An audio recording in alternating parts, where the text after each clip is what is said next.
सांपों को पकड़ना मेरा काम, तात्या बिच्छू मेरा नाम। हा हा हा हा हा। एक घने जंगल में एक पेड़ के नीचे नाग और नागिन रहा करते थे। एक दिन जानवरों की तस्करी करने वाले आते हैं और नाग को मार के लेके चले जाते हैं। ये सब नज़ारा नागिन देख रही होती है। रोते रोते वो अपने नाग लोग जाती है और अपने नागराज से कहती है, हे नागराज, मेरे साथ न्याय कीजिए। कुछ जालिमों ने मेरे नाग को मार दिया और मैं कुछ नहीं कर पाई। मेरी सहायता करिए नागराज। उन पापियों ने ऐसा करके बहुत ही बुरा किया है, उन्हें इसकी सजा मिलनी ही चाहिए। मैं तुम्हें कुछ शक्तियाँ देता हूँ जिससे तुम उन सबका सर्वनाश कर सकती हो। फिर नागिन नागराज की दी हुई शक्तियों को लेके अपने पेड़ के नीचे चली जाती है। कुछ दिनों बाद वही शिकारी फिर जंगल में आते हैं। तभी उन शिकारियों की नज़र नागिन पे पड़ती है। जैसे ही शिकारी नागिन पे निशाना लगाते हैं, वैसे ही नागिन नागराज की दी हुई शक्तियों से उन शिकारियों को भस्म कर देती है। ये देखते ही बाकी के शिकारी घबरा जाते हैं और बोलते हैं, अरे ये कैसी माया है। अभी कुछ दिन पहले हमने एक नाग की चमड़ी बेचकर बहुत ढेर सारा माल कमाया था। अरे बेवकूफ, तू माल की छोड़ और यहाँ से अपनी जान बचाकर भाग, नहीं तो ये हमें भी भस्म कर देगी। अरे पापियों, तुम सब कहाँ जा रहे हो? मैं तुम सबको जिंदा नहीं छोड़ूंगी।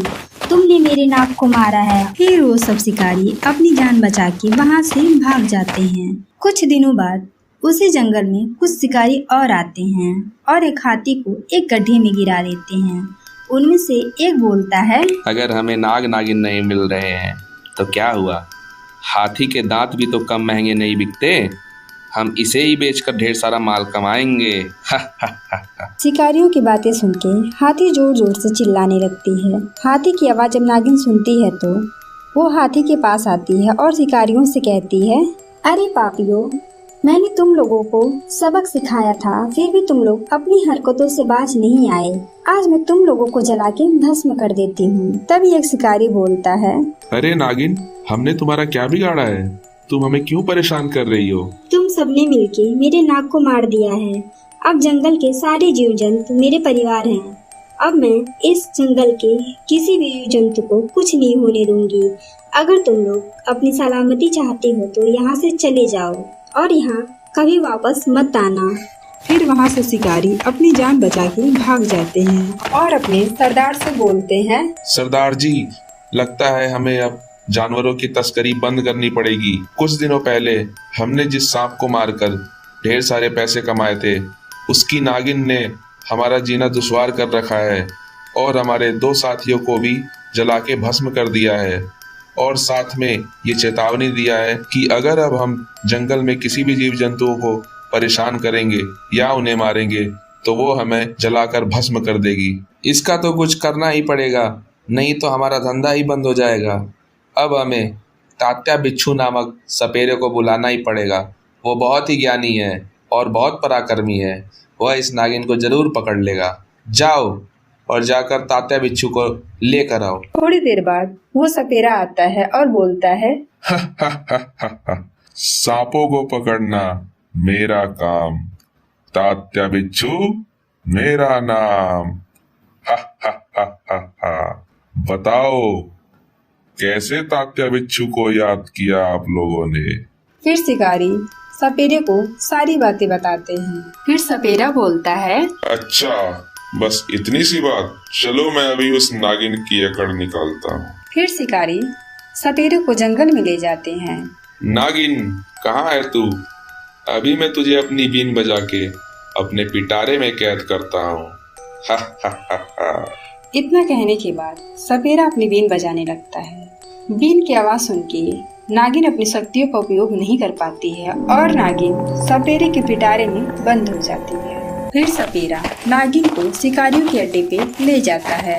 जब सपेरा नागिन को लेके शिकारियों के अड्डे पे पहुंचता है तब, अरे तात्या बिच्छू, तुमने तो बहुत ही महान काम किया है। तुमने हमारा सारा बंद हुआ धंधा फिर से चालू कर दिया है। हम तुम्हारे इस काम का शुक्रिया अदा कैसे अदा करें? हम तुमसे बहुत खुश हैं। अरे इतने छोटे से काम के लिए धन्यवाद काहे का, ये तो मेरे बाएं हाथ का कमाल था। जब ये बात जंगल में जानवरों को पता चलती है कि नागिन को एक सपेरा अपने साथ लेके चला गया है तो सारे जानवर शिकारियों के पास जाते हैं। तो ये देख के सारे शिकारी घबरा जाते हैं और आपस में बोलते हैं, अरे इतने सारे जानवर, ये तो हमें छोड़ेंगे नहीं, हमें यहाँ से अब भागना ही पड़ेगा। अरे मालिक रुको, ये बंदूक किस दिन काम आएगी, मैं भी इनको सबक सिखाता हूँ। तभी शिकारी एक जानवर को अपनी बंदूक से मार देता है। ये देख के सारे जानवर उन शिकारियों पे टूट पड़ते हैं। उसी भागा दौड़े के चक्कर में सपेरे का पिटारा खुल जाता है और नागिन आजाद हो जाती है।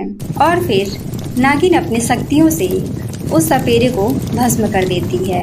जैसे ही वो सपेरा भस्म होता है, ये देख के सारे जानवर बहुत खुश होते हैं। तभी नागिन उन जानवरों से बोलती है, आप लोगों का बहुत बहुत धन्यवाद, आप लोगों ने मेरी मदद की। अरे नहीं नहीं, शुक्रिया अदा तो हमें आपका करना चाहिए, आपने भी तो हमारी बहुत मदद की है, हमें इन शिकारियों से बचाया, हम आपका ये एहसान कभी नहीं भूल पाएंगे। फिर सारे जानवर और नागिन हंसी खुशी से उस जंगल में रहने लगते हैं।